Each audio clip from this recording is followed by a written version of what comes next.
Welcome to our deep dive today. Buckle up because we're launching into the future of geography. The future of geography? Yeah, and I don't mean your typical maps and borders. We're talking way beyond Earth.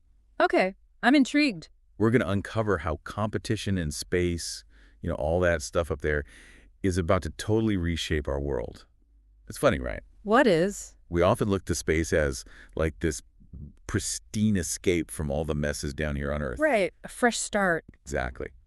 But as we'll soon find out, it's just as full of competition, resource grabs, even potential conflict. So you're saying even when we reach for the stars, we can't escape human nature? It really makes you wonder. But to navigate this whole uncharted territory, we have a fantastic guide. Ooh, who's that? Tim Marshall's book, The Future of Geography: How the Competition in Space Will Change Our World. I've heard great things about that book. It's been hailed as one of the best books on geopolitics, praised for its clarity and insight. Marshall really has this knack for making even the most complex topics easy to understand. It's true. He brings the complexities of space exploration and all the political stuff surrounding it down to Earth. Right. Okay, so how did we even get to this point? Mm.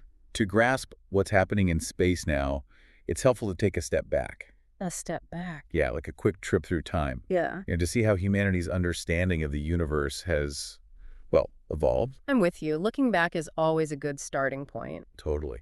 What do you think about this? Our fascination with space goes back tens of thousands of years. Oh, absolutely. Early humans, without telescopes or any fancy gadgets, they were already looking up at the stars. Finding patterns, tracking seasons.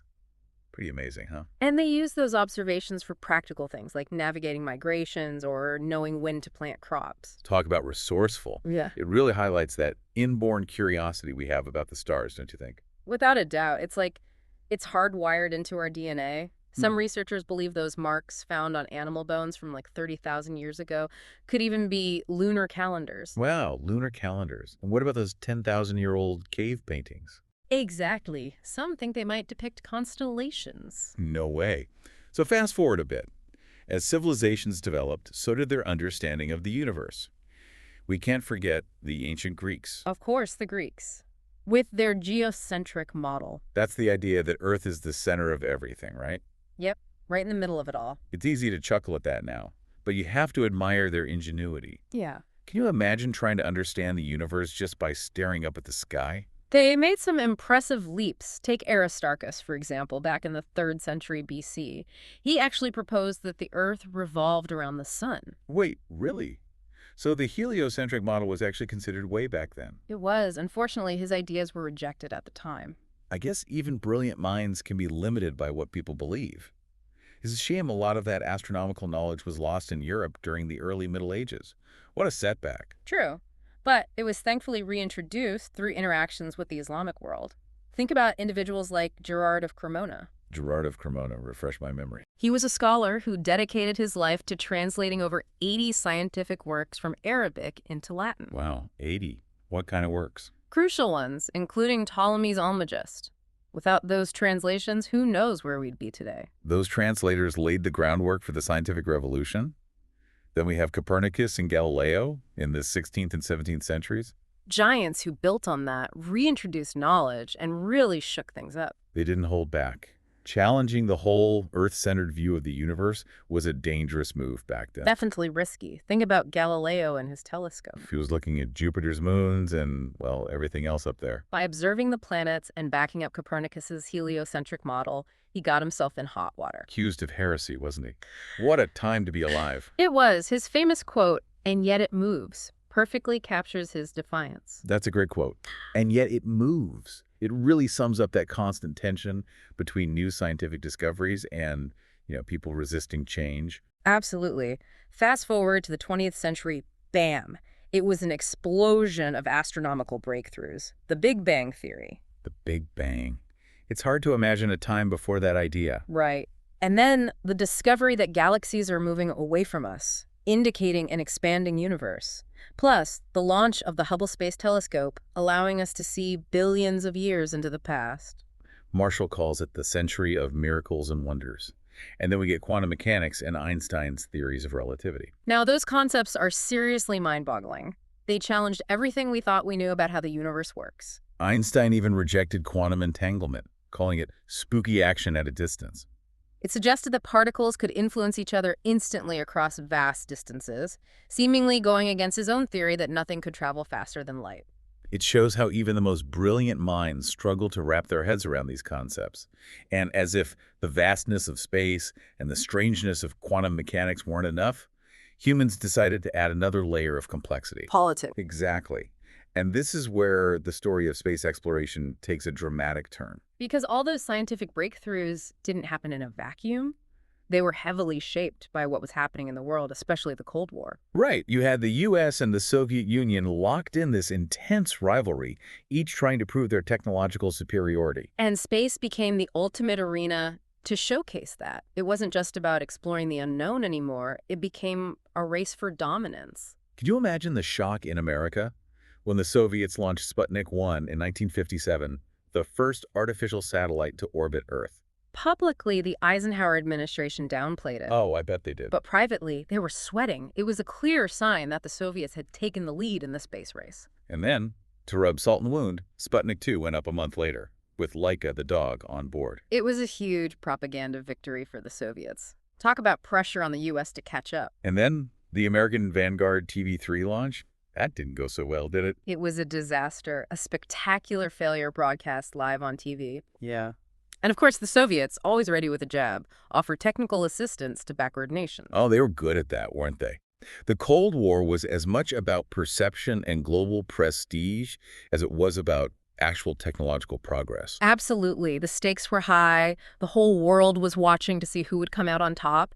And when Yuri Gagarin became the first man in space in 1961, well, that really stung. Gagarin, the Soviet cosmonaut. The one and only. Yeah. He orbited Earth in Vostok 1. That must have been a huge blow to America's ego. Oh, you bet. Gagarin was a brilliant choice for the Soviets. Charming, skilled pilot, and the son of peasants, the perfect embodiment of the Soviet dream. He became an instant global celebrity. I bet he did. There's this great story about him landing back on Earth in a field and running into this grandmother and her granddaughter planting potatoes. Sounds charming. What happened? He chats with them like it's no big deal, just back from a quick trip to space. It really captures the spirit of those early days. And that flight really fueled the space race, didn't it? Absolutely, it was a turning point. Kennedy, in response, famously committed to landing a man on the moon before the end of the decade. What an ambitious goal. It was a bold declaration. He said in his speech it wouldn't just be one man going to the moon, but an entire nation. I get chills just thinking about that speech. Powerful stuff. It really captured the essence of the space race. But what many people don't realize is that the Soviets were running their own secret moon race. A secret moon race. Tell me more. They were working on their own lunar landing program, but they faced setbacks, technical challenges and tragedies, just like the U.S. Their chief designer, Sergei Korolev, died unexpectedly, which was a major blow. It's easy to forget that space exploration, even today, is incredibly risky. So back to America. That iconic Earthrise photo from Apollo 8 in 1968, wow. Talk about a game changer. It really shifted our perspective, seeing Earth as this fragile blue marble hanging in the vastness of space. It definitely contributed to the environmental movement. Without a doubt. And then, of course, came July 20th, 1969, Apollo 11, the day humanity set foot on the moon. Neil Armstrong's one small step for man, one giant leap for mankind. Chills. I still get chills every time I hear that. It's a moment etched in history. An estimated 650 million people around the world watched it live on TV. A triumph of human ingenuity and perseverance. Absolutely. And let's not forget the people behind the scenes, the unsung heroes who made it all possible. So true. The engineers, the mathematicians, the technicians who worked tirelessly, pushing the boundaries of what was thought possible. Katherine Johnson, Margaret Hamilton, their calculations and software were vital to Apollo 11's success. We often overlook the contributions of these brilliant minds. We do. Their stories deserve to be told. And there was more drama, too, behind the scenes. Remember, just days before Apollo 11, the Soviets launched their Luna 15 mission. Luna 15, what was that one? It was a robotic probe designed to collect lunar samples and return them to Earth, potentially stealing some of the American thunder. Talk about a close call. If Luna 15 had succeeded, it would have been a huge propaganda victory for the Soviets, casting a shadow over Apollo 11. what a different narrative that would have created. It makes you wonder, doesn't it? But as it turned out, Luna 15 ran into technical difficulties and crashed just hours after Apollo 11 left the moon. What a stroke of luck for the Americans. Hmm. So the Soviets denied they were even in a moon race, That's right. They downplayed their efforts. but they were clearly aiming for that lunar trophy. Oh, without a doubt. They just decided in the end that coming in second wasn't worth the cost. With the U.S. claiming victory, that chapter of the space race came to a close. So the U.S. won the first round, so to speak. But as we see today, the competition in space, well, it's heating up again. It's definitely heating up, and the stakes are higher than ever. Because it's not just about national pride anymore, right? You're absolutely right. It's about resources, strategic advantage, maybe even the survival of humanity itself. So the new space race is about control, about who has the upper hand. You got it. And this is where it gets complicated. The current space laws, mostly developed during the Cold War, are outdated.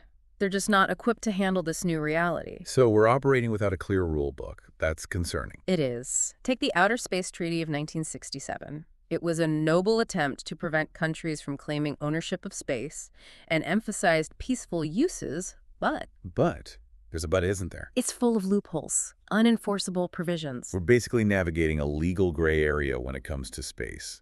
What does that mean for the future? It's a bit of a Wild West situation. The U.S. has been trying to establish a new framework with the Artemis Accords. They're attempting to set some ground rules, for responsible behavior in space. That sounds positive.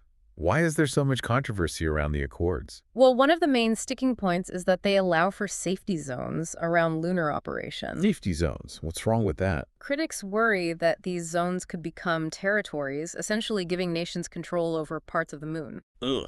The old land grab mentality. But now we're talking about the moon.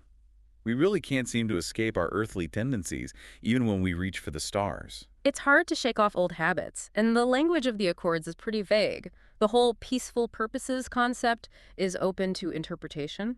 So some worry it could be used to justify military activities on the moon. It seems like we're stuck between this idealistic vision of space as a common good and the reality of, well, national interests. Are any other countries pushing back against the Accords? Russia and China have both rejected them. They're teaming up on their own projects, like the International Lunar Research Station. We're seeing space blocks forming. Loose blocks. Kind of like the geopolitical alliances we see here on Earth. So much for space being a unifying force for humanity. It seems like we're bringing our earthly rivalries with us to the cosmos. It's a recurring theme throughout history, isn't it? We carry our baggage with us, even to new frontiers. So it's not just about the U.S. and Russia anymore. Not at all. Smaller nations are recognizing that being a spacefaring nation is essential in the 21st century. It's not just about prestige. It's about economic competitiveness, national security, Yeah, access to resources. exactly. Countries like France, the UK, Japan, India, the UAE, they're all investing heavily in their space capabilities. They're developing satellites, launch vehicles, space programs. They see the potential and the risks of falling behind in this new space race. They do. And one of the most talked about resources is on the moon water ice. Water ice, what's so valuable about that? It can be used for fuel, oxygen production, and it's a key ingredient for supporting human life. Then there's helium-3, a potential fuel for future fusion reactors and rare earth elements. The moon is looking like a treasure chest waiting to be opened. But hold on, didn't we just talk about space being a global commons? Who gets to decide who mines what and where? That's the multi-billion-dollar question. The Artemis Accords do touch on this, suggesting that lunar resources can be extracted and used. Okay. But they don't really offer a clear plan for sharing those benefits or preventing one nation from, well, hogging them all. So you're saying we could be headed for a space resource grab. And what about the environmental impact? Are we doomed to repeat our mistakes from Earth by plundering celestial bodies? It's a valid concern.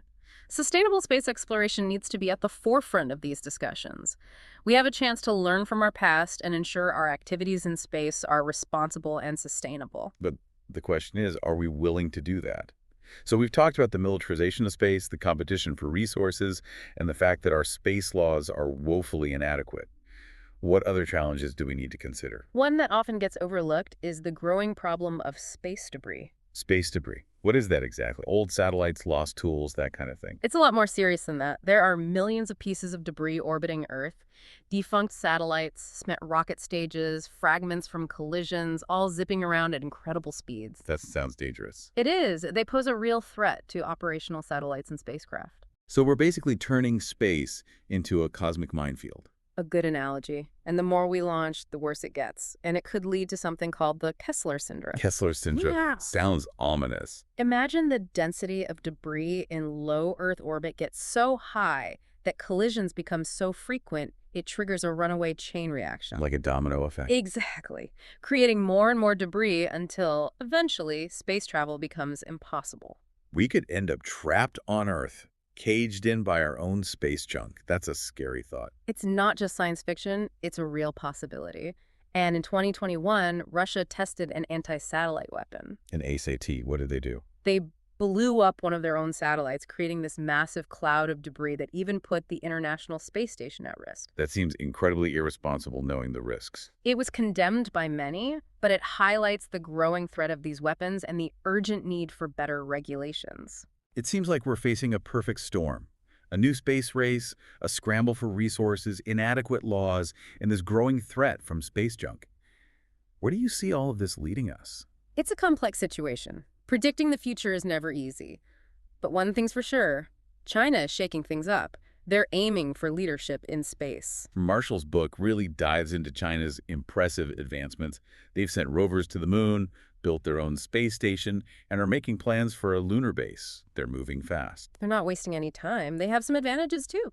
Their political system allows them to make these long-term investments in space exploration without facing the same public scrutiny or political obstacles as democratic nations. And their massive workforce of scientists and engineers gives them a huge edge. Beihang University alone has over 37,000 students. It's mind-boggling. And they're very deliberate in their choices. The names they give their missions and spacecraft are significant. Chang'e, the moon goddess, Tiangong, the heavenly palace. These names send a message. China is a major player in space. It seems like space exploration has become a stage for nations to project their power and ambitions, a reflection of what's happening here on Earth, in a way. So what's next? Are we going to see more cooperation, a more international approach to space, or is it just going to be more competition and conflict? That's the million-dollar question. There's so much potential for collaboration, but the shadows of competition are definitely there. We're at a crossroads. The choices we make now will determine the future of space exploration. Let's shift gears a bit and talk about the future of humans in space. What about establishing a permanent moon base? It's an idea that's been around for a while, but it still sounds futuristic. It does, doesn't it? But as we've discussed, the moon presents both opportunities and obstacles. Like what? The lunar environment is harsh. Extreme temperatures, radiation, no atmosphere to breathe. And the logistics of getting everything up there, it's not like packing for a weekend trip. Not at all, but the rewards could be enormous. The moon could be a stepping stone for further exploration of our solar system. It's relatively close to Earth, making travel time shorter, and it has lower gravity, which would make launching missions from the moon easier. You're getting it. Plus, the potential of lunar resources is huge. Water ice for fuel and oxygen, helium-3 for fusion reactors, and who knows what else we might discover. So the moon could become a self-sustaining outpost, a launch pad for exploration further into the solar system. And there's been talk of utilizing those lunar caves. Yes, those naturally occurring caves could provide shelter from radiation and those wild temperature swings on the moon. It's like building a whole new world using what's already there. But what about Mars? Isn't that the ultimate goal for many space enthusiasts? Mars definitely has a certain allure. It's a tempting target. But sending humans to Mars is a whole different ballgame. Because it's so much farther away. Exactly. A trip to Mars would take months, maybe years. And the risks to the astronauts would be exponentially greater. And the Martian environment is incredibly hostile. Thin atmosphere, extreme temperatures, constant radiation bombardment.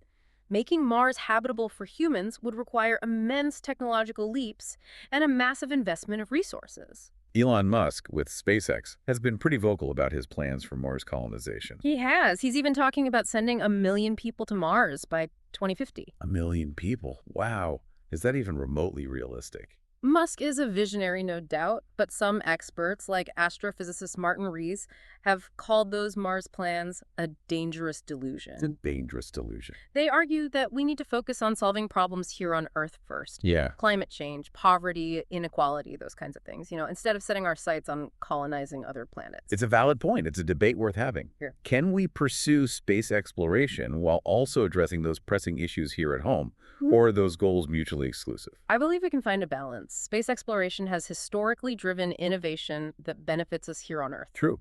Satellites, GPS, new materials, medical technology, all spin-offs from the space program. Right. But we need to stay grounded, so to speak. Make sure our priorities are in order. And not just see space exploration as some sort of escapist fantasy. Exactly. While Musk is focused on Mars, Jeff Bezos with Blue Origin has a different idea. He's more interested in building these giant, rotating space cities orbiting Earth. Space cities. Tell me more. Imagine these massive structures, like self-contained worlds, offering a more controlled and sustainable environment for human habitation. It's an alternative to colonizing planets. So our future in space might not be on planets at all. It might be in these incredible space habitats. It's a captivating thought. But for now, it seems like the moon is the more realistic target. It's closer. And with the Artemis program, NASA is aiming to get astronauts back on the lunar surface this decade. We really might be on the verge of a new era of lunar exploration.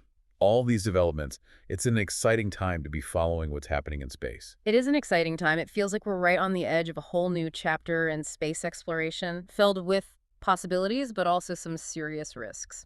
And with technology advancing so rapidly, it's hard to even imagine what the future holds. What's capturing your attention these days? What are you excited about? Well, one area that's always fascinated me is solar sail technology. It's this idea of using sunlight to propel spacecraft. It's such an elegant concept. Harnessing the power of the sun to travel through the cosmos. It sounds almost poetic, doesn't it? Like something straight out of science fiction. It's both poetic and incredibly efficient. Think about it. Conventional rockets, they rely on tons of fuel, which is heavy and limiting. Right. But solar sails, they can continuously accelerate using the pressure of sunlight. They could potentially reach unbelievable speeds. So we're talking about spacecraft that could go much faster and farther than anything we have now. How much faster? Could this technology take us beyond our solar system? Picture this. A spacecraft, sleek and lightweight, unburdened by those massive fuel tanks. It unfurls this giant reflective sail catching the sun's rays. And with each photon that hits the sail, it gains a little bit of momentum, slowly but surely accelerating to, well, who knows, a significant fraction of the speed of light. Wow. A spacecraft riding on sunlight. It's incredible. Yeah. Solar sails could revolutionize deep space exploration, opening up possibilities we can only dream about now. It makes you wonder about all the places we could go, the things we might discover.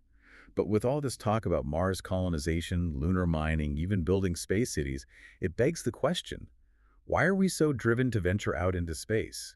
What's the end goal here? That's a question that has haunted philosophers, scientists, dreamers, you name it, for centuries. Is it just our human nature to explore, to push the boundaries of what we know and where we can go?